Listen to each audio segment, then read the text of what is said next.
कशासाठी आज आंदोलनमध्ये बसलो? महाराष्ट्रामध्ये 60 लाखापेक्षा जास्त नोंदणीकृत कामगार आहेत. त्यांच्यासाठी 30 योजना आहेत. परंतु या योजनांची अंमलबजावणी योग्य प्रकारे त्या कल्याणकारी मंडळामार्फत सुरू नाही.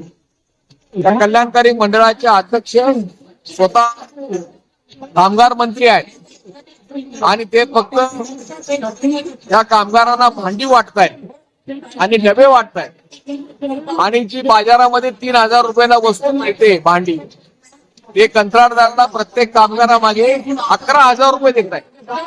8,000 रुपयाचा फरक आहे आणि हे संशयास्पद टेंडर आहे.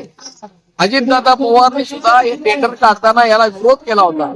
अर्थात ते सत्ताधारी पक्षामध्ये त्यावेळेला नव्हते आणि अशी लूट चालू आहे.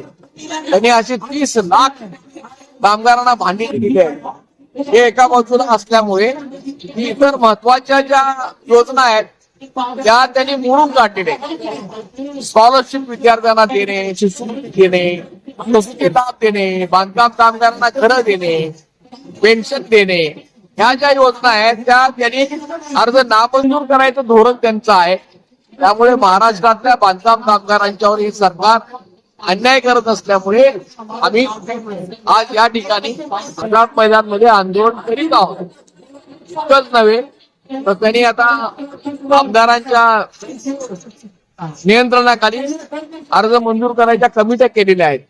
खरं म्हणजे सुप्रीम कोर्टाचा आदेश आहे, प्रशासकीय बाबी, प्रशासकीय निर्णय हे लोकप्रतिनिधीने घेऊ नयेत, तरी ते घेत आहेत. ह्याच्या विरुद्ध आम्ही हायकोर्टमध्ये केस दाखल केलेली आहे. रिट पिटिशन सोलापूर उच्च न्यायालयामध्ये दाखल केलेलं आहे आणि जर सरकारने या मागण्या मान्य केल्या नाहीत तर आम्ही या पुढील काळामध्ये जोरदार आंदोलन करणार आहोत.